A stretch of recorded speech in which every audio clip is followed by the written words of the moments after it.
analizar cómo es la incorporación y el transporte de oxígeno, y en particular entrar a desarrollar o analizar un poco cómo es el rol de la hemoglobina en este proceso. ¿Sí? Recordemos entonces que los glóbulos rojos son parte de las células que componen la sangre, ¿sí? Y estos glóbulos rojos, estructuralmente, tienen esta forma de discos bicóncavos, más aplanados en el centro, y se los puede considerar directamente como sacos membranosos llenos de moléculas de hemoglobina. ¿Sí? Son células que no contienen núcleo y están capacitadas y especializadas para el transporte de oxígeno. Esta función la llevan, o la pueden llevar a cabo, gracias a la presencia entonces de esa cantidad grande de moléculas de hemoglobina que contienen en su interior.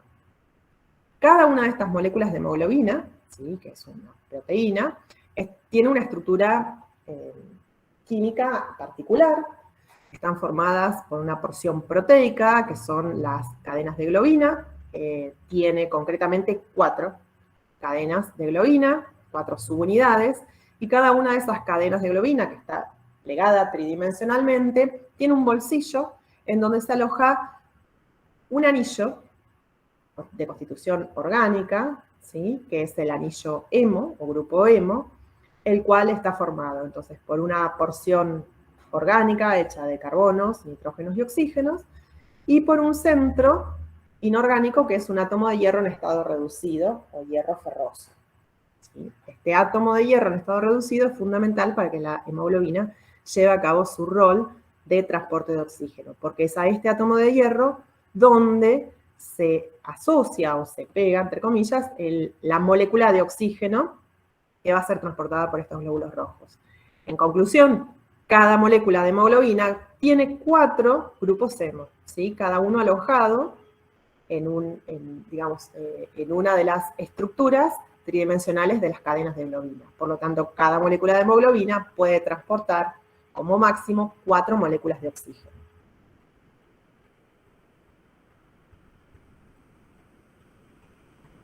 ¿Cuáles son las funciones de la hemoglobina? Bueno, la que acabamos de comentar es el transporte de oxígeno. Esta unión con el oxígeno es reversible. Esto quiere decir que la hemoglobina tiene la capacidad de fijar oxígeno en determinadas condiciones, pero desunirse o liberar ese oxígeno al entorno en otras condiciones, ¿no? Dependiendo de las condiciones del medio.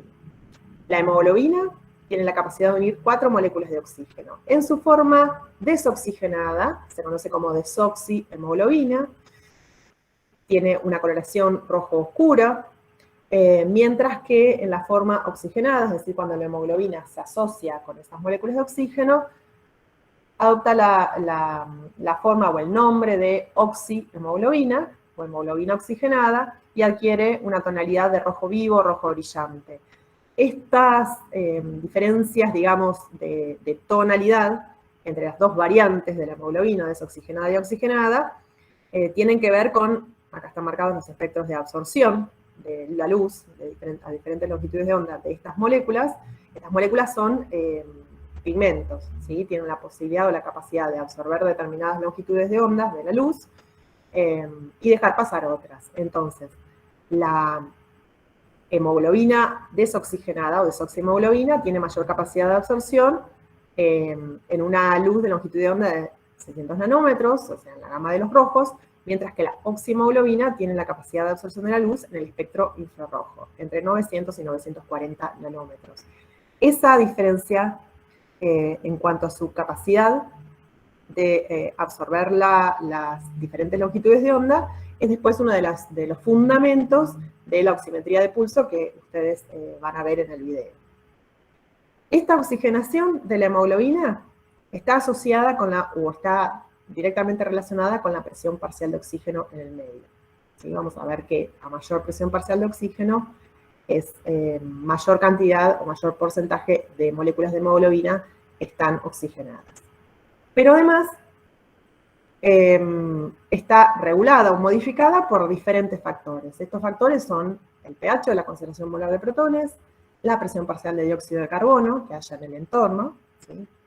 esos glóbulos rojos, la presencia de compuestos orgánicos que contienen fósforo, como podría ser, por ejemplo, el 2,3-bifosfoglicerato, y también las variaciones en la temperatura. Otra de las funciones de la hemoglobina, ¿sí?, que es secundaria, pero también es importante, es que tiene la capacidad de ligar moléculas de dióxido de carbono, asociándose a los extremos amino terminal de las moléculas de globina, formando compuestos carbamino, ¿sí? Y eso permite entonces que una cierta proporción, un porcentaje bastante bajo de dióxido de carbono, pueda ser vehiculizado en sangre unido a esta molécula de hemoglobina. Y también después justifica la capacidad que tiene el dióxido de carbono en algún punto de regular la afinidad de la hemoglobina por el oxígeno. Entonces, si vamos a analizar, habíamos dicho que la hemoglobina se asocia al oxígeno y que esa afinidad de la hemoglobina por el oxígeno es dependiente de la presión parcial de oxígeno que hay en el medio. Esto se determina llevando a cabo lo que se llama una curva de saturación de hemoglobina. Básicamente, acá tenemos un gráfico donde en el eje de las X, ¿sí?, la variable independiente, lo que va variando es la presión parcial de oxígeno, expresada en este caso en milímetros de mercurio. Y en el eje de las Y, ¿sí?, en el eje Y, lo que se observa o se mide es el porcentaje de saturación de hemoglobina, es decir, el porcentaje de moléculas de hemoglobina que tienen fijado oxígeno.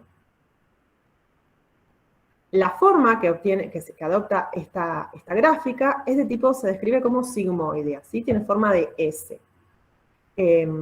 Esto tiene que ver con un comportamiento particular de la molécula de hemoglobina y con cambios en la conformación de esta molécula cuando liga moléculas de oxígeno.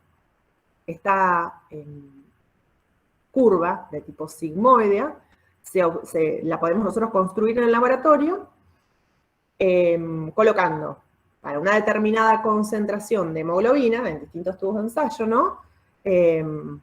Someterla a diferentes presiones, o sea, a gases en los cuales hay diferentes presiones parciales de oxígeno. Una combinación de gases atmosféricos donde haya diferentes presiones parciales de oxígeno. Entonces, lo que se va midiendo es qué porcentaje de las moléculas de hemoglobina están saturados a cada una de esas presiones parciales de oxígeno, ¿sí?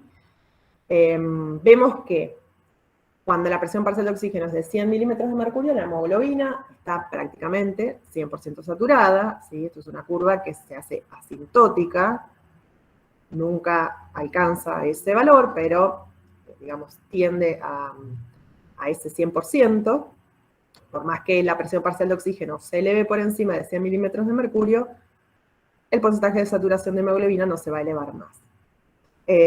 Y lo interesante de esto es que a bajas presiones parciales de oxígeno, a muy bajas, entre 0 y 10, esta curva en realidad aumenta poco, por lo cual el porcentaje de saturación de hemoglobina no se va a modificar mucho. A partir de este valor, existe un crecimiento muy importante en el porcentaje de saturación de hemoglobina para pequeñas variaciones en las presiones parciales de oxígeno. Y eso es de vital importancia para el rol de la hemoglobina como transportadora de oxígeno desde los capilares alveolares hasta los capilares sistémicos y que tenga la capacidad de ceder ese oxígeno a los tejidos circundantes.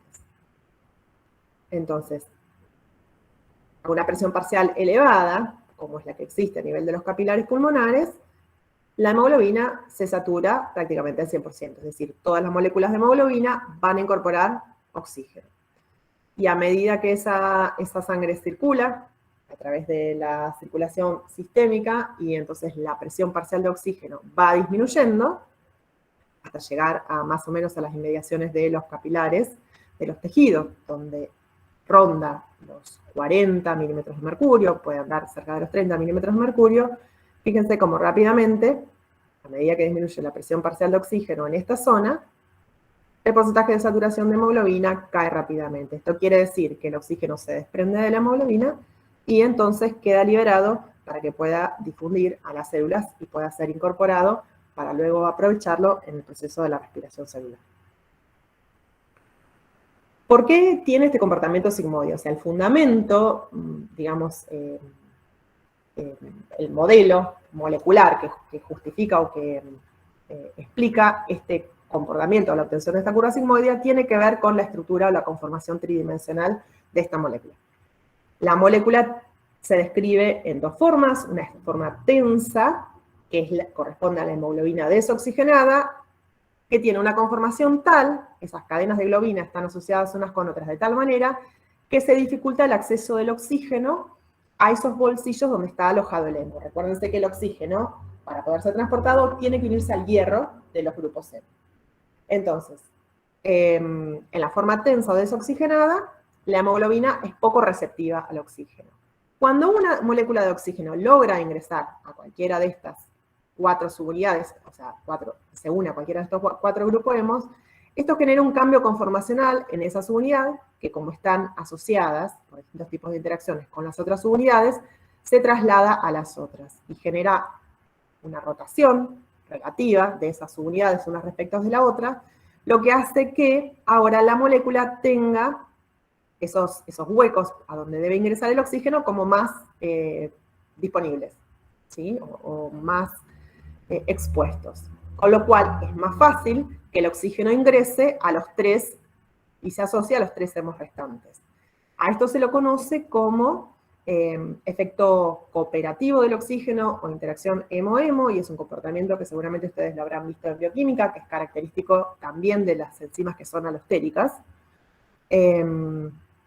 Y tiene que ver, o está condicionado por la existencia de proteínas que tienen que ser sí o sí multimédicas, o sea, están formadas por varias subunidades. Se da en esos casos.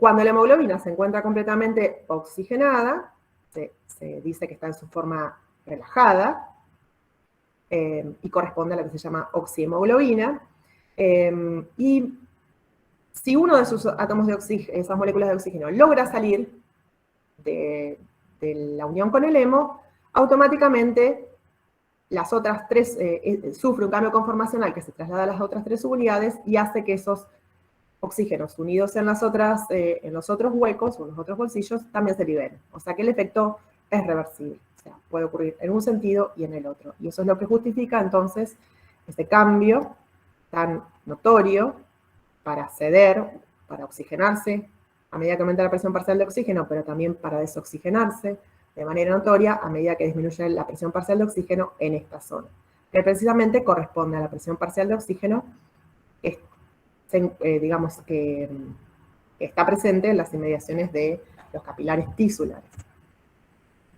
Acá están esquematizadas, que seguramente después lo vamos a desarrollar, cómo se regula o cómo varía la curva de disociación de la hemoglobina en presencia de diferentes factores, como eran la presión parcial de dióxido de carbono y la concentración molar de protones, la temperatura y la presencia de compuestos fosforados.